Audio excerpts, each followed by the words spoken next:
Selamat pagi Tuan, kami dari Kolej Profesional ingin membuat temu bual asas pengurusan yang bertajuk kepimpinan.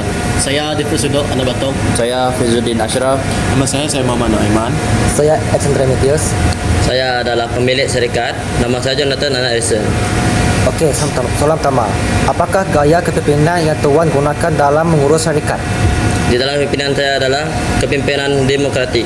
Gaya ini melibatkan penglibatan aktif daripada semua ahli pasukan dalam membuat keputusan. Pemimpin yang menggunakan pendekatan ini sering mengambil kira pandangan idea daripada pasukan sebelum membuat keputusan. Okey, soalan kedua. Apakah kelebihan dan kelemahan gaya kepimpinan yang digunakan sekarang oleh syarikat ini? Dalam kepemimpinan ini mempunyai dua gaya, adalah kelebihan dengan kelemahan. Kelebihan ialah budaya inovasi. Pemimpin ini menggalakkan pemikiran kreatif dan penyelesaian masalah yang lebih inovatif dalam pasukan. Kelemahan adalah beban emosi tinggi. Pemimpin transformasional sering memberikan lebih perhatian kepada perluan pasukan yang kadang-kadang boleh menyebabkan tekanan berlebihan. Okey, soalan ketiga saya serahkan kepada rakan saya. Untuk soalan ketiga, apakah penambahbaikan atau strategi yang telah Tuan laksanakan untuk mengatasi kelemahan tersebut?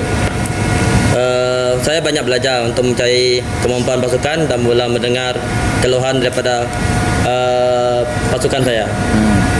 Dan saya membaiki kelebihan orang dan memberikan sokongan lebih kepada orang. Saya serahkan kepada Said. Okey, saya akan tanya kepada Tuan dua soalan. Soalan yang keempat pula ialah, bolehkah Tuan kongsikan contoh bagaimana konflik dijadikan peluang untuk memperbaiki proses ataupun hubungan dalaman pasukan? Saya mengambil pendekatan untuk mengadakan sesi pembincangan secara terbuka. Lepas tu bersama semua ahli pasukan, saya mendengar pandangan dan rasa tidak puas hati mereka tanpa menyalahkan mana-mana pihak.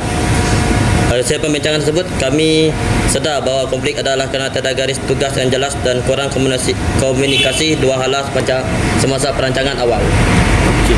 Soalan yang kelima pula, apakah kejayaan Tuan dalam syarikat sepanjang Tuan menjadi pengurus di syarikat ini?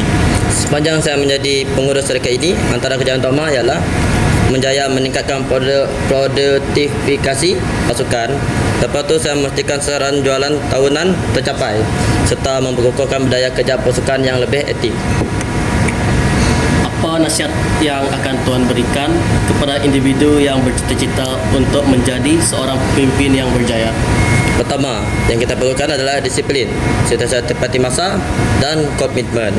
Kedua, integriti perlu ada, jujur, amanah dan adil. Lepas tu yang ketiga, kita perlu ada ilmu, tambah lebih pengetahuan dan tambah lagi benda yang kita kurang. Keempat, kita perlu ada empati, memahami dan mendengar pendapat orang lain.